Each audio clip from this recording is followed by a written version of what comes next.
Hello, this is my video response to the Anointed Heathen's teaching that he entitled Jesus Deserves to Die. I hope to address a few more of these too, because I think the Anointed Heathen doesn't understand Scripture, is not reading it in context. He's pulling things out of context to try to string together some really bizarre teachings. And you say you are a former Pentecostal preacher. I don't know if you went to seminary or what, but boy, I've never seen the Bible taught the way you're teaching it. You're just stringing stuff together to try to support some conclusion that you already have set in your mind. You have an agenda to try to have this happen. Let me set forth some groundwork here. I'm going to use Scripture to answer Scripture. It's not going to be my opinion. I'm going to use only Scripture. And I'm going to try to address 4 points that you make in this video. You talk about Christians mentioning the law passed away. That'll be point 1. You also then go on about the Sabbath. We'll address that. You also then talk about God and Jesus both breaking the Sabbath.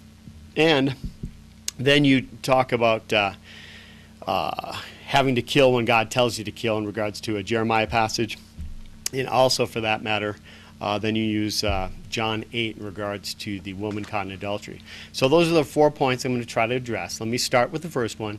The first one, you say you've heard it said by Christians that the law of the Old Testament passed away.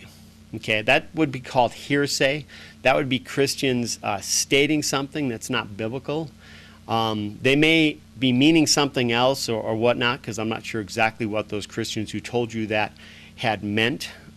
But if it's not in Scripture, they don't really, aren't able really to say that. And I think what's happened is maybe some Christians got cornered because the law can be pretty confusing. They may not know the purpose of the law and why it was put there and so on and so forth. So they decided to just get rid of it, and then quickly, as you cornered them, they've said that the law has passed away. So your point from Matthew 5:17 is bingo, right on. The law does not pass away. Christ does fulfill it. So you're exactly right there, that Christ came to fulfill the law.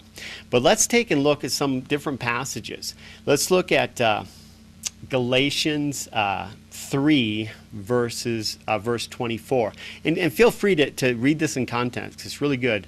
Once again, hold me accountable to taking this in context. Meaning, I'm not going to cherry pick passages to bring forth some opinion that I have in Scripture. I'm trying to let Scripture speak for itself, trying to let the Bible speak to me, not me bend it and twist it to fulfill some agenda I have.